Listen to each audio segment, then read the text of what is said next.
YouTube. I'm going to talk about two very popular competition pistols.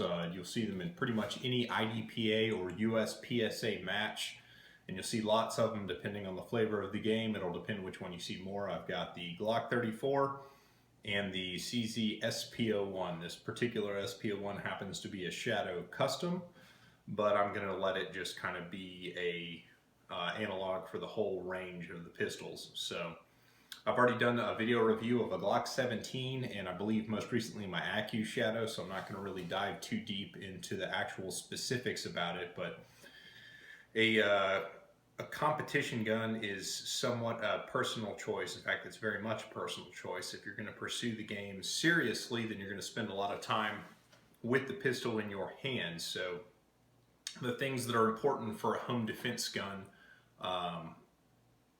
aren't necessarily quite as applicable for what is important for a competition gun. It's kind of a foregone conclusion that the guns are going to be very reliable, because if you lose time on the clock, then that's kind of going against having your fancy race gun. But both of these guns can be very reliable. If you get crazy tuning them, then they become unreliable, and that's pretty much on you. But in their base configurations, they are reliable. So the other big thing is comfort. Comfort's going to be very important as you spend a lot of time with the pistol in your hand. So that's another thing we'll discuss. And finally, it's how well can you use it. So I'm just kind of dive right in. This is a Gen 4 Glock 34.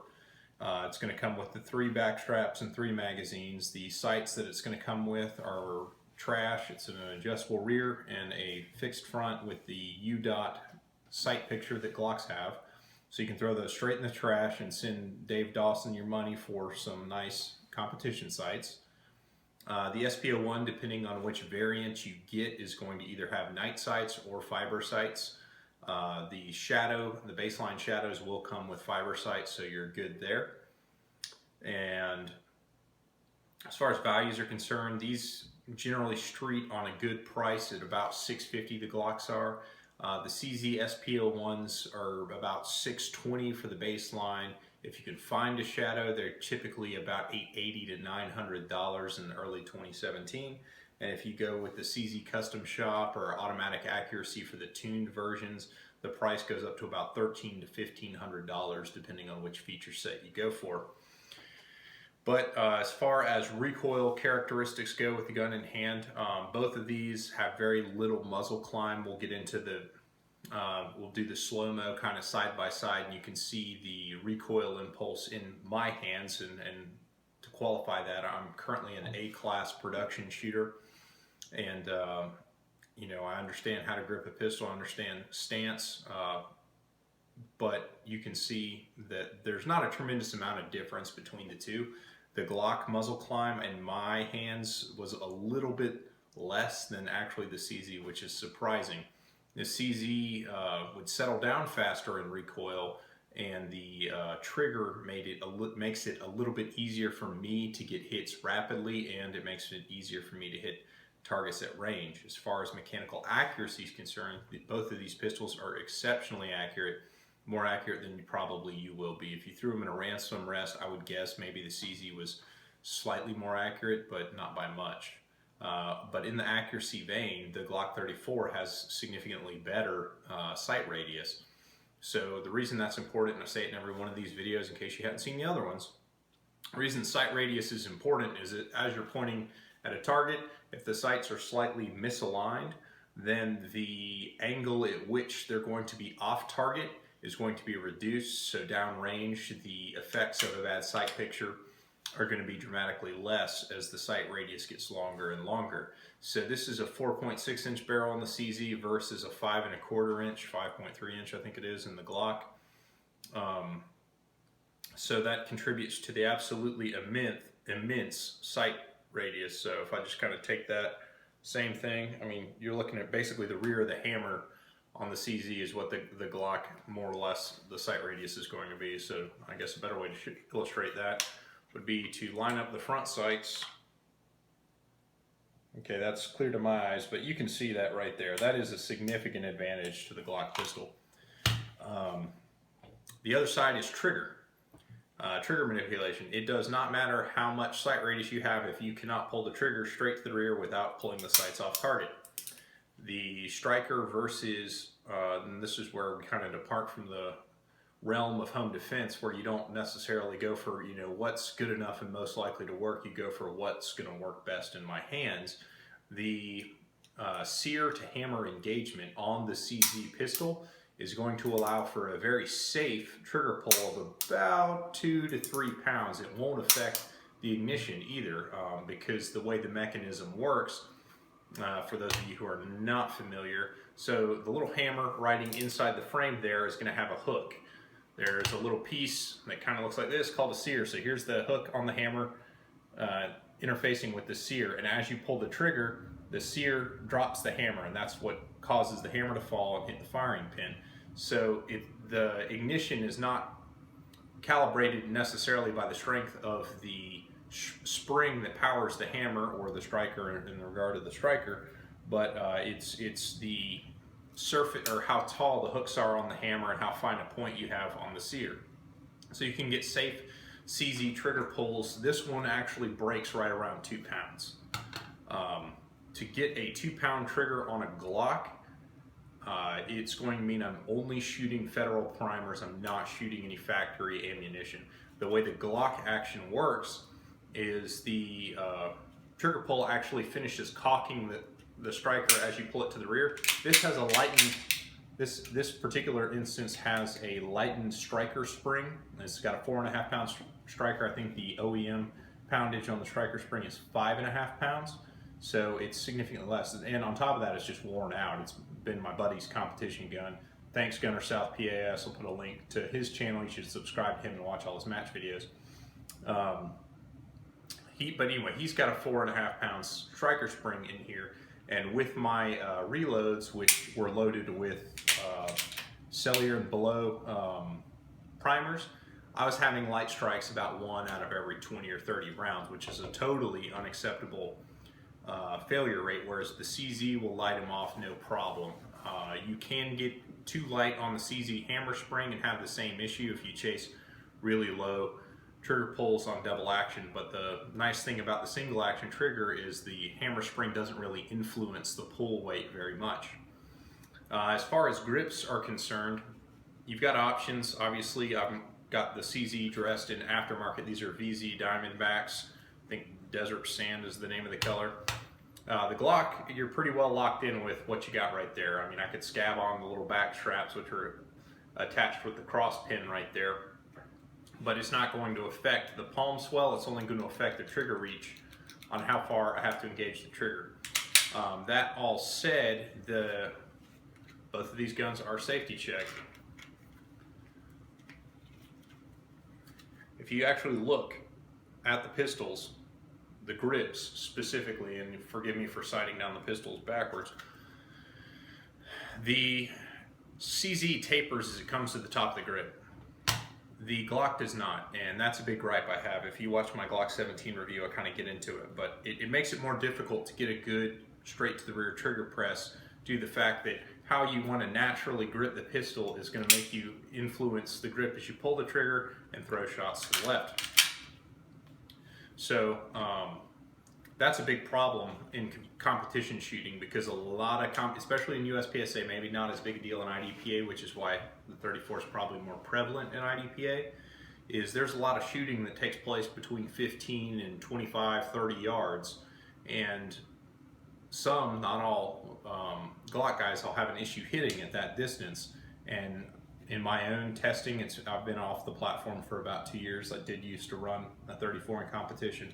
I had significant problems shooting a 34 at 25 yards. It was much easier for me. Granted, I do practice every day with a CZ, but it was easier for me to get good hits with a worse trigger press, probably due to just the geometry and relation of how the trigger interfaces with the grip and all that stuff. So there's that. As far as controls are concerned, it's, you know, the shadows are going to have well, not necessarily even shadows. This is the extended mag release. The other ones have the same enlarged button. Same thing over here on the Gen 4s have the very large button. You can get them to stand proud. The Gen 3s button is a little bit smaller. It's not a problem to reach that. Reaching the slide release right there is a breeze, which makes reloading, which makes dropping the slide on a reload very, very easy on the Glock. Whereas with the CZ,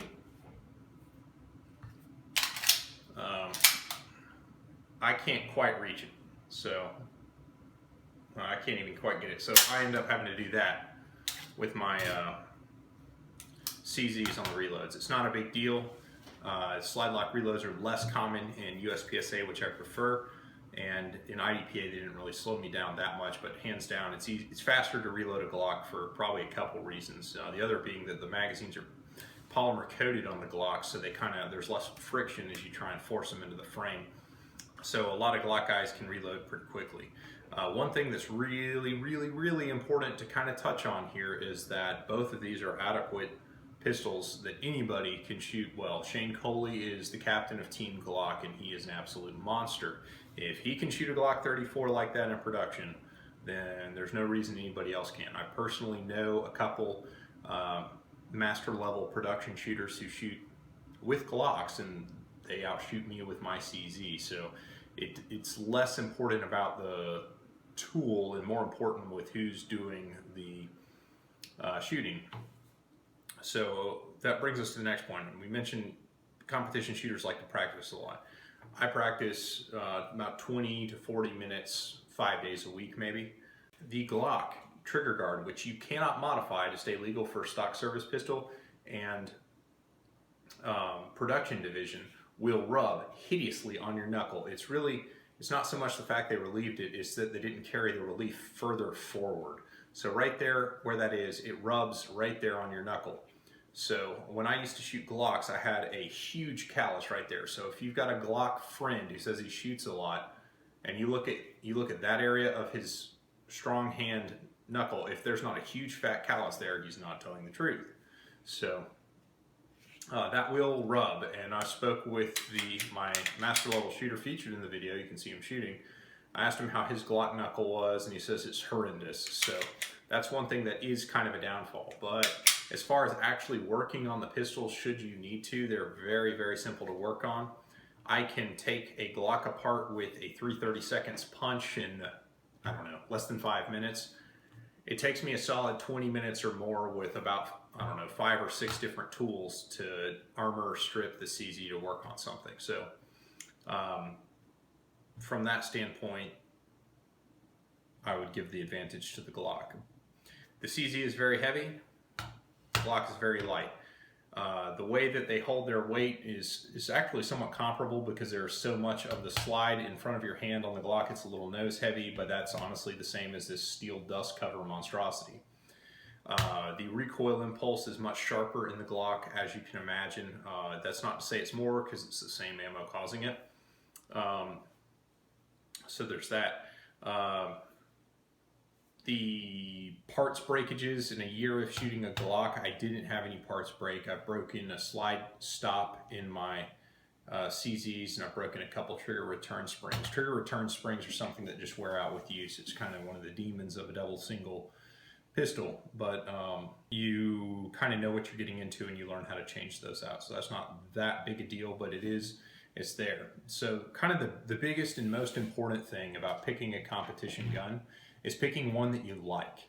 And the biggest problem with the Glock platform and the 34 is, I mean, it's a very plain looking pistol. They used to only come in black, now they come in a couple different colors, but even if you dress them up, they're still very plain looking. Like, you can change out what color the pins are and all that kind of stuff. Like, it's difficult to have a better aesthetic with the Glock that you'll be really happy with, because at the end of the day, it's just making a Glock look, like a different color Glock. Like, there's not like an emotional attachment to what it is. I mean, it's for all intents and purposes, it's the economy car of the pistol world.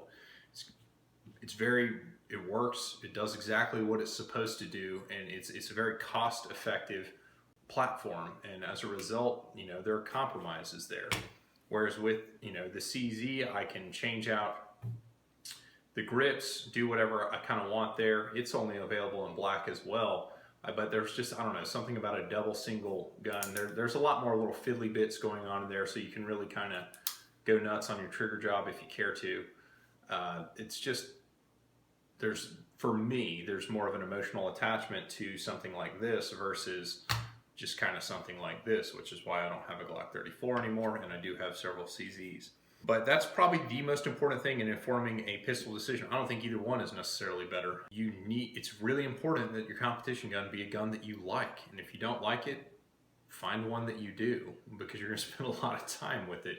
And you can't buy better skill. The skill comes from practice. It doesn't come from chasing guns. I have no doubt that with, you know, a couple weeks, maybe a month or so of practice, I could be exactly where I am with my CZ with the Glock. But that's it. That's what I got. Thanks for watching.